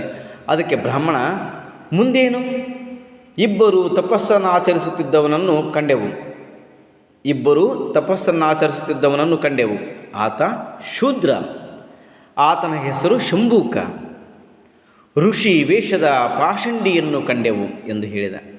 ಯಾಕಂದ್ರೆ ಯಾವ ಕಾರಣಕ್ಕಾಗಿ ಆ ಋಷಿಮುನಿಯನ್ನು ಈ ಬ್ರಾಹ್ಮಣ ತೆಗಳುತ್ತಿದ್ದಾನೆ, ಅವನನ್ನು ದೂಷಿಸುತ್ತಿದ್ದಾನೆ, ಅವನ ಮಗನ ಸಾವಿಗೆ ಕಾರಣ ಅಂತ ಹೇಳ್ತಾನಂದ್ರೆ ಆ ವ್ಯಕ್ತಿ ಒಬ್ಬ ಶೂದ್ರನಾಗಿರ್ತಕ್ಕಂತಹ ವ್ಯಕ್ತಿಯನ್ನು ಇಲ್ಲೇಂದ್ರೆ ಅವನೊಬ್ಬ ಋಷಿಮುನಿಯ ಪಾಷಂಡಿಯಾಗಿ ಕಂಡೆವು ಅಂತಕ್ಕಂಥ ರೀತಿಯಲ್ಲಿ ಆ ಋಷಿಮುನಿಗೆ ಬೈಯುವಂತಹ ಕಾರ್ಯವನ್ನು ಇಲ್ಲಿ ಮಾಡ್ತಾ ಹೋಗ್ತಾನೆ. ಆವಾಗ ಶ್ರೀರಾಮನ ಹುಬ್ಬು ಗಂಟಿಕ್ಕುತ್ತವೆ. ಆಲೋಚಿಸುತ್ತಾ ನಿಲ್ಲುತ್ತಾನೆ. ಬ್ರಾಹ್ಮಣನು ತನ್ನಲ್ಲಿಯೇ ತಾನು ಕೇಳಿಕೊಳ್ಳುತ್ತಾನೆ. ಯಾವಾಗೇಂದ್ರೆ ಆ ಮಾತನ್ನು ಕೇಳಿದೋ ಅವಾಗ ಈ ರಾಮನಿಗೆ ಬಹಳಷ್ಟು ಮನಸ್ಸಿನಲ್ಲಿ ವಿಚಾರಗಳು ಬರ್ತಾ ಹೋಗ್ತವು. ಅವನು ಹುಬ್ಬು ಗಂಟಿಕ್ಕಿ ಮನಸ್ಸಿನಲ್ಲಿಯೇ ವಿಚಾರಗಳನ್ನು ಮಾಡಲಿಕ್ಕೆ ಶುರು ಮಾಡ್ತಾನೆ. ಆವಾಗ ಈ ನಮ್ಮ ಬ್ರಾಹ್ಮಣನು ಕೂಡ ವಿಚಾರ ಮಾಡಲಿಕ್ಕೆ ಶುರು ಮಾಡ್ತಾನೆ. ಈಗ ಆ ಶೂದ್ರನಿಗೆ ತಕ್ಕದಾಗುತ್ತದೆ. ರಾವಣಾರಿಯ ಮುಖ ಏನು ರೌದ್ರವಾದದ್ದು, ರಾವಣನ ವೈರಿ ರಾಮ, ಅದಕ್ಕೆ ರಾವಣಾರಿಯ ಮುಖ ಏನು ರೌದ್ರವಾದದ್ದು ಎಂದುಕೊಳ್ಳುತ್ತಾನೆ. ಅವರು ರಾಮನ ಮುಖ ಒಮ್ಮೆಲೆ ಕೋಪಗೊಂಡಿರ್ತಕ್ಕಂಥ ನೋಡಿ ಇನ್ನು ಆ ಶೂದ್ರನಿಗೆ ತಕ್ಕದಾಗಿರ್ತಕ್ಕಂಥ ಶಿಕ್ಷೆ ಸಿಗುತ್ತದೆ ಅಂತಕ್ಕಂಥ ಒಂದು ಭರವಸೆಯಲ್ಲಿ ಈ ನಮ್ಮ ಬ್ರಾಹ್ಮಣ ಇದ್ದ. ಶ್ರೀರಾಮ ಸೌಮ್ಯವಾದವನಂತೆ ಬ್ರಾಹ್ಮಣನ ಕಡೆಗೆ ತಿರುಗಿ ನಮಸ್ಕಾರ ಮಾಡಿದಿರೇನು ಎಂದು ಕೇಳುತ್ತಾನೆ. ಅವಾಗ ಅವ್ರ ಕಡೆ ತಿರುಗಿ ನೋಡಿ ಹೇಳ್ತಾರ, ಹಾಗಿದ್ರೆ ನೀವಿಬ್ಬರು ಆ ಋಷಿಮುನಿಯನ್ನು ನೋಡಿದ ನಂತರ ಆ ಋಷಿಮುನಿಗೆ ನಮಸ್ಕಾರ ಮಾಡಿದ್ರೇನು ಎಂದು ಕೇಳಿದ. ಅದಕ್ಕೆ ಬ್ರಾಹ್ಮಣ ಕಿವಿ ಮುಚ್ಚಿ ಶಿವ ಶಿವ ಶಿವ ಶಿವ ಶಿವ ಶಿವ ಅಂತಹ ಘೋರವನ್ನು ನಾನು ಎಸಗುವವರಲ್ಲ. ಅರಿಯದ ನನ್ನ ಮಗ ಕೈ ಮುಗಿಯಲಿದ್ದ, ಆಗ ನಾನೇ ಬಿಡು ಶೂದ್ರನಿಗೆ ನಮಸ್ಕರಿಸಲಾಗದು ಎಂದು ಬುದ್ಧಿಯನ್ನು ತಿದ್ದಿ ತಡೆದೆ ಎಂದು ಹೇಳುತ್ತಾನೆ. ಆದರೆ ನಾವು ಆ ಘೋರ ಪಾಪವನ್ನು ಮಾಡುವಂಥವರಲ್ಲ. ಆದರೂ ಕೂಡ ನನ್ನ ಮಗ ಅವರಿಗೆ ನಮಸ್ಕಾರವನ್ನು ಮಾಡುವಂಥ ಹಂತದಲ್ಲಿದ್ದಾಗ ಅವರು ನಮಸ್ಕಾರಕ್ಕೆ ಯೋಗ್ಯರಾಗಿರ್ತಕ್ಕಂಥವರಲ್ಲ. ಆ ಶೂದ್ರನಿಗೆ ನಮಸ್ಕರಿಸಲಾಗದು ನಮ್ಮ ಒಂದು ಇದರಲ್ಲಿ ಅನ್ನುವಂಥ ರೀತಿಯಲ್ಲಿ ಹೇಳಿ ಎಂದು ಬುದ್ಧಿಯನ್ನು ತಿದ್ದಿ ತಡೆದೆ ಎಂದು ಹೇಳುತ್ತಾರೆ. ಶ್ರೀರಾಮ ವ್ಯಂಗ್ಯವಾಗಿ ಹೇಗಾದರೂ ತಾವು ವೇದಮೂರ್ತಿಗಳಲ್ಲವೇ ಎಂದಾಡುತ್ತಾನೆ. ಅವಾಗೇನ್ರಿ ರಾಮನಿಗೆ ಗೊತ್ತಾಯಿತು, ವ್ಯಂಗ್ಯವಾಗಿ ಹೇಳುತ್ತೆ. ಯಾಕಂದ್ರೆ ಹೇಗಾದರೂ ತಾವು ವೇದಮೂರ್ತಿಗಳಲ್ಲವೇ ಎಂದಾಡುತ್ತಾನೆ. ಅದಕ್ಕೆ ಬ್ರಾಹ್ಮಣ ನಿಮ್ಮ ರಾಜ್ಯದಲ್ಲಿದ್ದು ಇಷ್ಟಾದರೂ ಅಧರ್ಮವನ್ನು ತಡೆಯದಿದ್ದರೆ ನಮಗೆ ನರಕವಾಗದೆ ಎನ್ನುತ್ತಾನೆ. ನಾನು ನಿಮ್ಮ ರಾಜ್ಯದಲ್ಲಿ ವಾಸ ಮಾಡ್ತೇನೆ ಅಂದಾಗ ಇಂತಹ ಒಂದು ತಪ್ಪುಗಳನ್ನು, ಇಂತಹ ಅಧರ್ಮವನ್ನು ತಡೆಯದೇ ಇದ್ದರೆ ಇಲ್ಲಿ ನರಕ ಉಂಟಾಗಲಿದೆ, ಬೇರೆ ಏನೂ ಆಗಲಿಕ್ಕೆ ಸಾಧ್ಯ ಇಲ್ಲ ಅಂತಕ್ಕಂಥ ವಿಚಾರವನ್ನು ಹೇಳ್ತಾನೆ. ಈ ಮಾತಿಗೆ ಶ್ರೀರಾಮ ಓಹೋ ನಿಜ, ಸ್ವರ್ಗವಾದುದನ್ನೇ ಎಸಗಿದ್ದೀರಿ, ಅಂದರೆ ಒಳ್ಳೆಯದನ್ನೇ ಮಾಡಿದ್ದೀರಿ. ಆ ಪುಣ್ಯದೊಂದು ಮಹಿಮೆಗೆ ನಿಮ್ಮ ಮಗ ಸ್ವರ್ಗಸ್ಥನಾದರೆಂದು ಹೇಳುವೀರೇನು? ಅದಕ್ಕಾಗಿ ಇಂತಹ ಪುಣ್ಯ ಕಾರ್ಯ ಮಾಡಿದ್ದಕ್ಕೆ ನಿನ್ನ ಮಗ ಸ್ವರ್ಗಸ್ಥನಾದನಂತಕೊಂಡು ಹೇಳ್ತೀರಿ ಏನು ಅಂತಕ್ಕಂಥ ರೀತಿಯಲ್ಲಿ ಅಲ್ಲಿ ಕೇಳಿದ. ಅದಕ್ಕೆ ಬ್ರಾಹ್ಮಣ ಅಲ್ಲಲ್ಲ ರಾಮಚಂದ್ರ, ಶೂದ್ರ ತಪವನ್ನು ಆಚರಿಸುವುದೊಂದು ಅಧರ್ಮಕ್ಕೆ, ವರ್ಣಾಶ್ರಮ ಧರ್ಮದ ಉಲ್ಲಂಘನೆಯ ಪಾಪಕ್ಕೆ ನಿನ್ನ ಬಾಲ ಪ್ರಜೆಯೊಬ್ಬ ಬಲಿಯಾದ. ಮುಂದೆ ಯಾವ ಮಹತ್ ಕಾರ್ಯವನ್ನು ಮಾಡಲಿದ್ದನೋ, ಯಾವ ಶಾಸ್ತ್ರವನ್ನು ಬರೆಯಲಿದ್ದಾನೋ, ಯಾವ ಕಾವ್ಯವನ್ನು ಕಟ್ಟಲಿದ್ದನೋ, ಯಾವ ತಪದಿಂದ ಯಾವ ಸಿದ್ಧಿಯನ್ನು ಪಡೆಯುತ್ತಲಿದ್ದನೋ ಆ ಪ್ರಜೆ ಶೂದ್ರಮ ದುಷ್ಕೃತಿಗೆ ಸಾವನ್ನಪ್ಪಿದ, ಹಾವು ಕಚ್ಚಿ ಸತ್ತ ಎಂದು ಅಳುತ್ತಾನೆ. ಇಲ್ಲ ಅಲ್ಲಲ್ಲ ರಾಮಚಂದ್ರ, ಶೂದ್ರ ತಪವನ್ನಾಚರಿಸುವುದೊಂದು ಅಧರ್ಮಕ್ಕೆ, ವರ್ಣಾಶ್ರಮದ ಧರ್ಮದ ಉಲ್ಲಂಘನೆಗೆ, ಪಾಪಕ್ಕೆ ನಿನ್ನ ಬಾಲಪ್ರಜೆಯೊಬ್ಬ ಬಲಿಯಾದ. ಅಂದ್ರೆ ಶೂದ್ರರಾಗಿರ್ತಕ್ಕಂಥವರು ತಪಸ್ಸನ್ನು ಆಚರಣೆ ಮಾಡಬಾರ್ದು. ಅದು ವರ್ಣಾಶ್ರಮದ ಧರ್ಮದ ಉಲ್ಲಂಘನೆ ಕೂಡ ಆಗಿರ್ತಕ್ಕಂಥದ್ದು. ಆ ಒಂದು ಧರ್ಮದ ಆಶ್ರಯ ಅಂದರೆ ಅಲ್ಲೇ ವರ್ಣಾಶ್ರಮದ ಧರ್ಮದ ಉಲ್ಲಂಘನೆಯಾಗಿರೋದ್ರಿಂದ, ಅಧರ್ಮಕ್ಕೆ ಕಾರಣ ಆಗಿರೋದ್ರಿಂದ ನಿನ್ನ ಒಬ್ಬ ಬಾಲಪ್ರಜೆ ಅಂತಕ್ಕಂಥವನು ತೀರ್ಕೊಂಡ, ಬಲಿಯಾದ. ಮುಂದೆ ಅವನು ಎಂತೆಂತಹ ಮಹತ್ ಕಾರ್ಯವನ್ನು ಮಾಡ್ತಿದ್ನೋ ಯಾರಿಗೆ ಗೊತ್ತು, ಯಾವ ರೀತಿ ತಪಸ್ಸನ್ನು ಮಾಡ್ತಿದ್ನೋ ಗೊತ್ತಿಲ್ಲ, ಯಾವ ಶಾಸ್ತ್ರವನ್ನು ಬರೀತಿದ್ನೋ ಗೊತ್ತಿಲ್ಲ, ಯಾವ ಕಾವ್ಯವನ್ನು ಕಟ್ತಿದ್ನೋ ಗೊತ್ತಿಲ್ಲ, ಯಾವ ತಪದಿಂದ ಯಾವ ಸಿದ್ಧಿಯನ್ನು ಪಡ್ಕೊತಿದ್ನೋ ಗೊತ್ತಿಲ್ಲ. ಆದ್ರೆ ಈ ಒಂದು ಶೂದ್ರಕನು ಮಾಡಿರ್ತಕ್ಕಂಥ ತಪೋ ದುಷ್ಕೃತಿಗೆ ಸಾವನ್ನಪ್ಪಿದ. ಹೆಂಗೆ ಸತ್ತಪ್ಪ ಅಂದ್ರೆ ಹಾವು ಕಚ್ಚಿ ಸತ್ತ ಎಂದು ಹೇಳುತ್ತಾನೆ. ಶ್ರೀರಾಮ ತನ್ನಲ್ಲೇ ಕನಿಕರದಿಂದಲೋ ಕೋಪದಿಂದಲೋ ಈ ವರ್ಣ ಗರ್ವಾಂಧನಿಗೆ ಅಂದರೆ ಜಾತಿ ಗರ್ವದಿಂದ ಕುರುಡನಾಗಿರ್ತಕ್ಕಂಥ ಈ ವ್ಯಕ್ತಿಗೆ, ಈ ಶಾಸ್ತ್ರ ಮೂರ್ಖನಿಗೆ ಹೇಗೆ ಬುದ್ಧಿ ಕಲಿಸುವುದು? ಶಂಭುಕನಾದರೂ ಮಹಾಯೋಗಿ, ತಪಸ್ವಿ, ತಿರಸ್ಕೃತಿಗೆ ಮುನಿದ ಧರ್ಮ ಈತನ ಮುದ್ದು ಕಂದನಿಗೆ ತನ್ನ ರಾಜ್ಯದಲ್ಲಿ ಅಕಾಲ ಮೃತ್ಯುವನ್ನು ತಂದಿದೆ. ತನ್ನ ತಪ್ಪನ್ನೇ ತಿಳಿಯಲಾರದೆ ಈತ ಮರೆಯಿಂದ ನನ್ನನ್ನು ಬಹಿರಂಗದಿಂದ ಶಂಭುಕ ಯೋಗಿಯನ್ನು ನಿಂದಿಸುತ್ತಾನೆ ಎಂದು ಆಲೋಚಿಸಿ ನಿರ್ಣಯಿಸಿ ಮತ್ತೆ ಬ್ರಾಹ್ಮಣ, ಶಂಭೂಕನ ಬನವನ್ನು ತೋರು, ನಡೆ, ಆತ ನಡೆಗೆ ಅಧರ್ಮವನ್ನು ತಡೆಯೋಣ. ರಾಮರಾಜ್ಯದಲ್ಲಿ ಅಧರ್ಮವೇ ಮೃತ್ಯು, ಅಧರ್ಮ ಸಂಹಾರವೇ ಮೃತ್ಯು ವಿಜಯ. ಯಮಧರ್ಮನನ್ನು ಗೆದ್ದರೆ ಯಮನ ಸೋಲು, ಧರ್ಮ ಬದುಕಿದರೆ ನಿನ್ನ ಮಗನ ಬದುಕುತ್ತಾನೆ ಎಂದು ಹೇಳುತ್ತಾನೆ. ಅಲ್ಲ, ಅವಾಗ ಅಂದರೆ ಬ್ರಾಹ್ಮಣ ಇಲ್ಲಿ ಇರ್ತಕ್ಕಂಥ ಶ್ರೀರಾಮಚಂದ್ರ ವಿಚಾರ ಮಾಡ್ತಾನೆ, ಇಂತಹ ಧರ್ಮಾಂಧನಿಗೆ, ಗರ್ವಾಂಧನಿಗೆ, ಜಾತಿಯಲ್ಲಿ ಮುಳುಗಿರ್ತಕ್ಕಂಥ ಈ ವ್ಯಕ್ತಿಗೆ, ಕುರುಡನಾಗಿರ್ತಕ್ಕಂಥ ವ್ಯಕ್ತಿಗೆ ಏನು ಹೇಳಬೇಕು? ಈ ಶಾಸ್ತ್ರ ಮೂರ್ಖನಿಗೆ ಹೇಗೆ ಬುದ್ಧಿ ಕಲಿಸುವುದು? ಶಂಭುಕನಿಗೆ ಹೇಳ್ಬೇಕಂದ್ರೆ ಅವ ಮಹಾಯೋಗಿ, ಅಂಥ ಮಹಾಯೋಗಿಗೆ, ಮಹಾತಪಸ್ವಿಗೆ ಈ ರೀತಿ ಹೇಳಿಬಿಟ್ರೆ ತಪ್ಪಾಗುತ್ತೆ. ಹಾಗಾಗಿ ತಪಸ್ವಿಯ ತಿರಸ್ಕೃತಿಗೆ ಮುನಿದ ಧರ್ಮ ಈತನನ್ನ ಕಂದನನಿಗೆ ಏನಾಗಿತ್ತಪ್ಪ ಅಂದರೆ ಶಿಕ್ಷೆಯನ್ನು ಕೊಟ್ಟೈತಿ. ಇದು ತಿಳಿಯದೇ ಇರತಕ್ಕಂತಹ ಈ ತಿಳಿಗೇಡಿಗೆ ಹೇಗೆ ನಾನು ಬುದ್ಧಿಯನ್ನು ಕಲಿಸಬೇಕು ಅಂತಕ್ಕಂಥ ವಿಚಾರದಲ್ಲಿ ಮುಳುಗಿ, ಹಾಗಾದರೆ ನಡಿ ಬ್ರಾಹ್ಮಣ, ಪುರುಷೋತ್ತಮ, ಬ್ರಾಹ್ಮಣೋತ್ತಮ, ನೀನು ಆ ಒಂದು ಕಾಡನ್ನು ನಂಗೆ ತೋರು ಅಂತಕ್ಕಂಥ ರೀತಿಯಲ್ಲಿ ಹೇಳ್ತಾನೆ. ನಡೆ, ಆತ ನಡೆಗೆ ಅಧರ್ಮವನ್ನು ತಡೆಯೋಣ, ಆತನಿಂದ ಆ ಅಧರ್ಮವನ್ನು ಮಾಡೋದನ್ನು ತಡೆಯೋಣ. ರಾಮರಾಜ್ಯದಲ್ಲಿ ಯಾವುದೇ ಕಾರಣಕ್ಕೂ ಕೂಡ ಅಧರ್ಮವೇ ಮೃತ್ಯು. ಇಲ್ಲಿ ಅಧರ್ಮವನ್ನು ಯಾರು ಮಾಡ್ತಾರೋ ಅವರಿಗೆ ಮೃತ್ಯು ಕಟ್ಟಿಟ್ಟ ಬುತ್ತಿ. ಅಧರ್ಮ ಸಂಹಾರವೇ ಮೃತ್ಯು ವಿಜಯ. ಅಧರ್ಮವನ್ನು ನಾಶ ಮಾಡುವಂಥದ್ದೇ ಇಲ್ಲೇ ಮೃತ್ಯು ವಿಜಯ ಆಗಿರ್ತಕ್ಕಂಥದ್ದು. ಯಮಧರ್ಮನನ್ನು ಗೆದ್ದರೆ ಯಮನ ಸೋಲು. ಯಮಧರ್ಮನನ್ನು ಗೆದ್ದುಬಿಟ್ರೆ ಅಲ್ಲೇ ಯಮನಿಗೆ ಸೋಲಾಗುತ್ತೆ. ಧರ್ಮ ಬದುಕಿದರೆ ನಿನ್ನ ಮಗನ ಬದುಕುತ್ತಾನೆ. ಧರ್ಮ ಗೆದ್ದುಬಿಟ್ರೆ ನಿನ್ನ ಮಗನೂ ಕೂಡ ಬದುಕಿ ಬಂದೇ ಬರುತ್ತಾನೆ ಅಂತಕ್ಕಂಥ ರೀತಿಯಲ್ಲಿ ಹೇಳ್ತಾನೆ. ಬ್ರಾಹ್ಮಣ ತನ್ನಲ್ಲೇ ರಾಮನಿಂದೆ ಅವ್ಯರ್ಥವೆನ್ನುವುದಾದರೆ ಇನ್ನು ರಾಮನ ಹೊಗಳಿಕೆಗೆ ಹೇಗೆ ಸಫಲವಾಗಬಲ್ಲದು ಎಂದುಕೊಳ್ಳುತ್ತಾನೆ. ಅವಾಗ ಬ್ರಾಹ್ಮಣನಿಗೆ ತನ್ನಲ್ಲೇ ಅನ್ಕೊತಾನೆ. ಯಾಕಂದ್ರೆ ಇಲ್ಲಿ ಕೇವಲ ಆ ಶಂಭೂಕನ ಶೂದ್ರ ತಪಸ್ವಿಯನ್ನು ಮಾತ್ರ ಅವನು ಅಲ್ಲೇ ಅಪಹಾಸ್ಯ ಮಾಡಲಿಲ್ಲ, ಅವನಿಗೆ ಅಗೌರವವನ್ನು ಕೊಡಲಿಲ್ಲ. ಶ್ರೀರಾಮನಿಗೂ ಕೂಡ ತೆರೆಯ ಮರೆಯಲ್ಲಿ ಅವನ ಮಾತುಗಳ ಮೂಲಕ ಅವರನ್ನು ಅಂದರೆ ಶ್ರೀರಾಮನನ್ನು ಕೂಡ ಅಲ್ಲೇ ಹೀಯಾಳಿಸುವಂತಹ ಕಾರ್ಯದಲ್ಲಿ ನಿರತನಾಗ್ತಾನೆ. ಅವಾಗ ತನ್ನಲ್ಲೇ ತಾನು ಅನ್ಕೊತಾನೆ, ರಾಮನಿಂದೆ ಅವ್ಯರ್ಥವಾಗುವುದಾದರೆ ಇನ್ನು ರಾಮನ ಹೊಗಳಿಕೆಗೆ ಹೇಗೆ ಸಫಲವಾಗಬಲ್ಲದು ಎಂದು ಹೇಳಿಕೊಳ್ಳುತ್ತಾನೆ. ಹೋಗೋಣ,